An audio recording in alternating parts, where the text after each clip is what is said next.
sin darle un espacio particular y especial a Sancho Panza, escudero de Don Quijote. Ya he mencionado su lealtad y su carisma. No lo suficiente, les aseguro, pero es que si no esto se extendería demasiado. Pero sí quisiera comentar un par de cosas, al menos. Y es este fragmento escrito por Cervantes en uno de sus prólogos, que dice lo siguiente, concretamente el prólogo de Don Quijote, para más contexto. Pero yo, que aunque parezco padre, soy padrastro de Don Quijote. Perdonen que interrumpa ahí. No sé si recuerdan que esta conferencia la nombré El ingenioso hidalgo Miguel de Cervantes Saavedra, y como subtítulo, Generoso padrastro de Don Quijote y otros hijos ejemplares. Ahora, con los hijos ejemplares me refiero por supuesto al resto de su obra, haciendo referencia en parte a las novelas ejemplares, digamos que dándole esos dos usos a la palabra. Pero tal vez se hayan preguntado por qué padrastro y no padre. Lo hice por eso que él mismo dice. Ahora sí, discúlpenme y retomo. Entonces, aunque parezco padre, soy padrastro de Don Quijote. No quiero irme por la corriente del uso, ni suplicarte casi con lágrimas en los ojos, como otros hacen, lector carísimo, que perdones o disimules las faltas que en este mi hijo vieres, pues ni eres su pariente ni su amigo, y tienes tu alma en tu cuerpo y tu libre albedrío como el más pintado. Y estás en tu casa, donde eres señor de ella, como rey de sus alcabalas, y sabes lo que comúnmente se dice, que debajo de mi mando al rey mato. Todo lo cual se exenta y hace libre de todo respeto y obligación, y así puedes decir de la historia todo lo que te pareciera, sin temor que te calumnien por el mal ni te premien por el bien que dijeres de ello. Y esto va un poco más adelante. Muchas veces tomé la pluma para escribir, o sea, el prólogo, y muchas la dejé por no saber lo que escribía.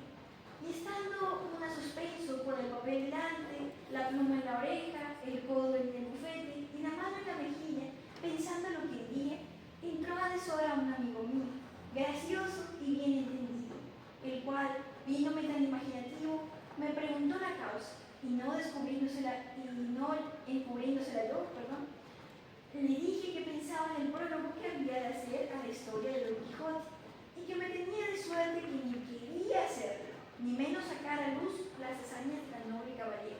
Es decir, Cervantes estuvo a punto de no publicar Don Quijote. Ahora, voy a hacer un salto porque si leyera el prólogo completo, ya pues, nos pasaríamos bastante del horario. Bueno, no es que sea largo, pero pues, más todo lo anterior. Pero de verdad, cuando lean el Quijote, no se salten el prólogo, por favor. Nuevamente es como el ejemplo que les decía que tomo de mi papá, que es como comerse la tapa del sándwich. Entonces aquí salto al final, que dice lo siguiente. Esto es después porque el 95% del prólogo, si no más, realmente no es lo que dice Cervantes, es lo que le dice su amigo para disuadirlo de que deje escondido en un baúl los textos de Don Quijote. Entonces el prólogo concluye de esta forma, diciendo: con silencio grande estuve escuchando lo que mi amigo me decía, y de tal manera se imprimieron en mí sus razones, que sin ponerlas en disputa, las aprobé por buenas y de ellas mismas quise hacer este prólogo, en el cual verás, lector suave, la discreción de mi amigo, la buena aventura mía en hallar en tiempo tan necesitado al consejero, y el alivio tuyo en hallar tan sincera y tan sin revueltas la historia del famoso Don Quijote de la Mancha, de quien hay opinión por todos los habitadores del distrito del Campo de Montiel, que fue el más casto enamorado y el más valiente caballero que de muchos años a esta parte se vio en aquellos contornos. Yo no quiero encarecerte el servicio que te hago en darte a conocer tan noble y tan honrado caballero, pero quiero que me agradezcas el conocimiento que tendrás del famoso Sancho Panza, su escudero, en quien, a mi parecer, te doy cifradas todas las gracias escuderiles que en la caterva de los libros vanos de caballerías están esparcidas. Y con esto, Dios te dé salud, y a mí no olvide. Bye. Como les decía, este es un fragmentos del prólogo del ingenioso hidalgo Don Quijote de la Mancha. Entonces, miren, realmente el prólogo está dedicado a ese amigo. Y si hacen memoria del fragmento del prólogo de las novelas ejemplares que también leímos aquí para hacer referencia a la descripción que hace Cervantes de su apariencia. También habla del amigo del que se queja y el que podría, digamos, retratarlo poniendo debajo del retrato y ahí procede a describirse.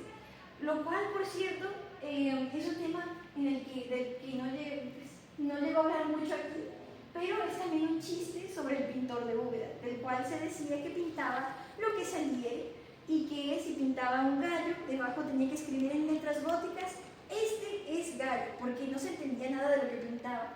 Entonces Cervantes, aparte de nuevamente mencionar a este tal amigo, gracioso y bien entendido, pues también le hace un chiste diciendo que es básicamente el pintor de Úbeda, ya que si lo retratara tendría que poner debajo del retrato toda su descripción para que se entendiera. Ahora, lo otro, miren que dice que no pida que le agradezcamos por habernos presentado a Don Quijote, pero sí pide que al menos nos consideremos afortunados por conocer a Sancho.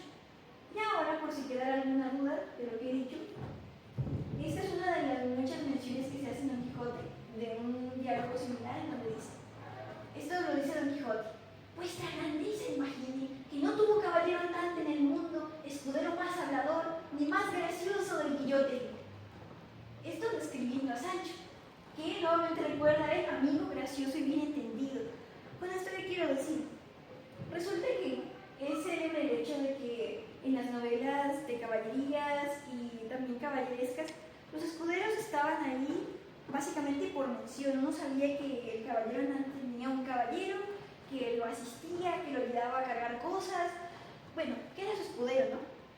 Pero su participación activa era tan pequeña, o aparentemente tan poco mencionada más bien, que hasta se podía olvidar que estaban ahí, lo cual se menciona en Don Quijote. En cambio, Sancho se lleva la mitad del protagonismo de Don Quijote, y por muy buena razón, por lo cual Don Quijote a veces lo regaña y a veces pues también lo felicita, pues cuando dice algo particularmente ingenioso, ¿no? Entonces, considero que en la historia de la humanidad, en la historia de Cervantes, este amigo suyo vendría a ser como el escudero de esas historias, cuyo paso fue silencioso, ya que básicamente nunca se le menciona en la historia de Cervantes, pero sabemos que está ahí, porque Cervantes lo representó en Sancho Panza. Es decir, que el tal amigo que no aparece fue como un hermano para él, que estuvo allí en las buenas y en las más malas. Y gracias a él tenemos a Don Quijote. Así que creo que es momento, ya que nos ha hecho en todos estos años, empezar a darle algo de crédito a ese Sancho Panza literario y al que silenciosamente estuvo ahí, pero nos regaló una de las obras más representativas de la historia de la humanidad, una de las más importantes y una de las que da mejor ejemplo. Con ello digo, Dios os dé salud y sé que a nadie olvide. Muchísimas gracias.